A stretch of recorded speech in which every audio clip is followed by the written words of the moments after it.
اتنا کٹ رہا ہے، اتنا کٹ رہا ہے، اتنا کٹ رہا ہے، اور پھر بقرعید کے 3 دنوں میں دیکھو اور پھر حج میں دیکھو، ختم ہونے کا نام بولو بھائی نہیں لے رہا. یہ ہے کوانٹٹی کے اعتبار سے برکت، اور کوالٹی کے اعتبار سے برکت دیکھو. جو طاقت صحت اللہ نے ان 4 جانوروں کے گوشت میں رکھی ہے وہ کسی اور کے گوشت میں نہیں ہے. مرغی کھانے سے طاقت، بول لو، مرغی کچھ نہیں بگاڑ سکتی آپ کا. ان مرغیوں میں دم ہی ختم ہو گیا ہے. یہ آپ کو کیا، آپ ان کے خلاف جتنا بھی احتجاج کرو یہ کچھ نہیں کرے گی. بکرے کے خلاف بولنے سے پہلے سوچنا صحیح ہوتا. روحانی برکت بھی ہے. میں اکثر ایک مثال دیتا ہوں نا، وہ ہم جب چھوٹے بچے تھے تو شعیب اختر تھا بہت فاسٹ بالر، تو اس کی بالنگ کا سنتے تھے. میں تو نہیں دیکھتا تھا اس وقت ٹی وی، تو سنتے تھے بہت فاسٹ بالر ہے. تو اس دور میں انڈیا کے کسی شعیب اختر، کیا میں نے بولا، ایکٹر بولا، ایکٹر نہیں کھلاڑی. انڈیا کے اس دور میں کسی کھلاڑی کا انٹرویو آیا کہ پاکستان کے پاس اتنے فاسٹ بالر ہیں، آپ کے پاس کیوں نہیں ہے؟ تو انڈیا کے اس کھلاڑی نے کہا کہ شعیب اختر گوشت کھاتا ہے، ہم گوشت، بولو بھائی، نہیں کھاتا. واگا بارڈر پہ چلے جاؤ، گوشت کا سبزی سے مقابلہ آپ کو نظر آئے گا وہاں. میں 2 دفعہ واگا بارڈر پہ گیا ہوں. بار بار دل چاہتا ہے، لیکن اب چونکہ ذرا مشہور ہو گئے ہیں تو ہر آدمی وہ پھر تصویریں لے کے ڈالنا شروع کر دیتے ہیں، اور ایک عجیب ہی. تو واگا بارڈر پہ آپ جائیں، ایک طرف گوشت نظر آئے گا، دوسری طرف بولو بھائی سبزی.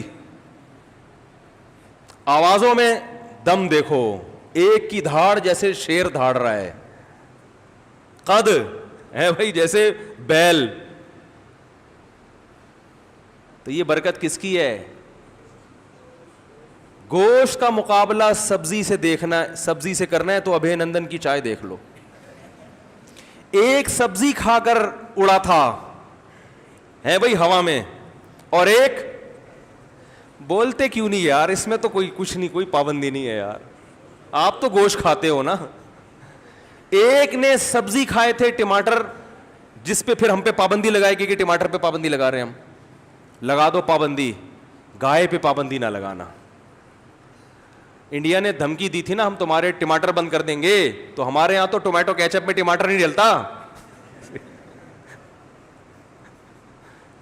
ہمارے یہاں تو ٹومیٹو کیچپ میں نہیں ڈلتا ٹماٹر، وہ پتہ نہیں کیا ڈل رہا ہوتا ہے. تو ٹماٹر بند کرنے سے ہمارا کوئی نقصان نہیں ہے.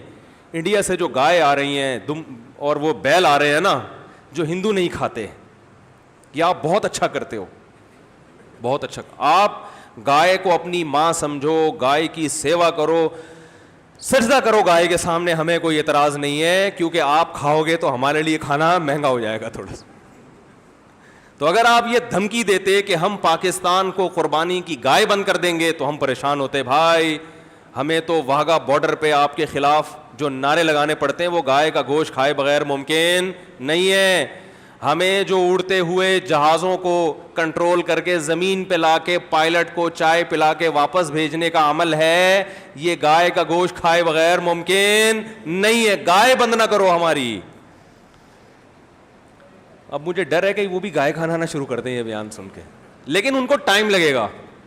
آج اگر وہ ہندو گائے کھانا شروع بھی کرتے ہیں تو وہ تو ظاہر ہے ان کی جین میں شامل ہونے میں 5-6 صدیاں بھی گزریں گی. ہم تو ہزاروں سال سے کھا رہے ہیں بھائی. ابھی آپ کو گائے کھا کے بھی ہمارا مقابلہ کرنے میں 200-400 سال لگیں گے. یہ گائے. باقی آپ کہہ سکتے ہیں وہ گائے کھانے سے کولیسٹرول بڑھتا ہے، وہ اس لیے بڑھتا ہے کہ وہ پھر کام جہازوں والے نہیں ہو رہے نا.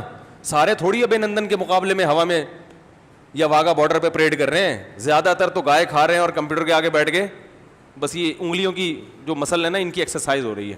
اس کے لیے گائے کھانے کی ضرورت بولو بھائی نہیں. آفس میں بیٹھے ہوئے ٹھش پش، تو اس سے کیا ہوگا؟ تو پھر وہ ظاہر ہے پھر تو پھٹو گے. گائے پھر یہ گائے کی توہین ہے.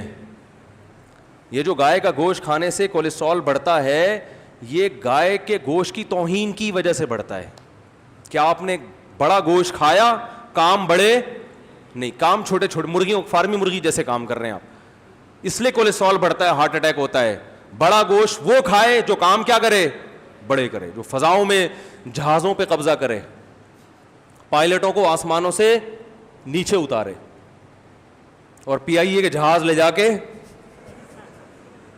اللہ کی پناہ یار, یہ بھی ہمارے ہی یہاں ہو رہا ہے.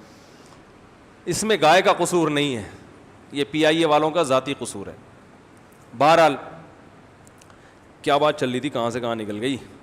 تو قربانی پہ بات چل رہی تھی. دیکھو ابے نندن کی چائے کا جب بھی قصہ آتا ہے نا, مجھے ایک بات بہت اچھی لگتی ہے, میں دوبارہ ریپیٹ کروں گا اس کو, کہ ایک آدمی کو ہوا سے اتارا, چائے پلائی, نہلایا دھلایا, اچھے کپڑے پہنائے اور عزت کے ساتھ واپس بھیج. بہت زبردست کام ہو گیا ہمارے لیے. اب اس پہ میں بات کروں گا تو پھر بات بہت لمبی ہو جائے گی. ہمیں انڈیا کے لوگوں سے کوئی بیر نہیں ہے, ہمیں انڈیا کے کنٹری سے بھی دشمنی نہیں ہے. ایز اے کنٹری دنیا میں بہت سارے, اور انڈیا سے تو ہمیں اس لیے بھی نہیں ہے کہ انڈیا تو ہماری مٹی ہے, جہاں ہمارے ماں باپ دادا پیدا ہوئے وہاں پہ, اور کراچی میں تو زیادہ تر لوگ ہیں ہی وہ جو انڈیا سے ہجرت کر کے یہاں آئے. تو ہمیں نہ انڈیا ایز اے کنٹری برا لگتا ہے, بلکہ ہم میں سے کراچی میں جو اردو اسپیکنگ ہے ان کی تو بہت سو کی جائے پیدائش انڈیا ہے, بہت سو کے والدین صدیوں وہاں رہے ہیں, تو کیسے نفرت کر سکتے ہیں انڈیا سے بھائی. نہ ہمیں وہاں کی عوام سے نفرت ہے, لیکن انڈیا کی جو موجودہ گورنمنٹ ہے وہ انڈیا کو بھی تباہ کر رہی ہے اور انڈیا کی عوام کو بھی دنیا میں رسوا کر رہی ہے. تو گورنمنٹ کی جو پالیسیاں ہیں نا وہ قابل اعتراض ہیں. ابے نندن کو بھی چائے پلانے کا جو اصل سبب بنا ہے وہ کون بنا ہے, مودی بنا ہے, ورنہ انڈیا کے مقدر میں ضروری نہیں کہ یہ ذلت ہوتی. یہ مودی کی پالیسیاں ہیں جس نے اس کے پائلٹوں کو یہاں تک کہ ویڈیو کیمرے میں چائے پلا کے آپ کو واپس بھیجا جا رہا ہے. تو ان پائلٹوں کو بھی عبرت حاصل کرنی چاہیے, گورنمنٹ کے خلاف احتجاج کرنا چاہیے کہ الہذا خلقنا, وہ حدیث میں آتا ہے نا کہ قرب قیامت میں لوگ بیل پہ سواری کریں گے کیونکہ ہر کام الٹا ہوگا, تو بیل کو اللہ زبان دیں گے, وہ کہے گا الہذا خلقتو, کیا اللہ نے مجھے اس لیے پیدا کیا تھا, جو ہل چلانے کے لیے تھی اس پہ کیا ہو رہی ہے, سواری. تو پائلٹوں کو بھی چاہیے کہ مودی سے کہیں الہذا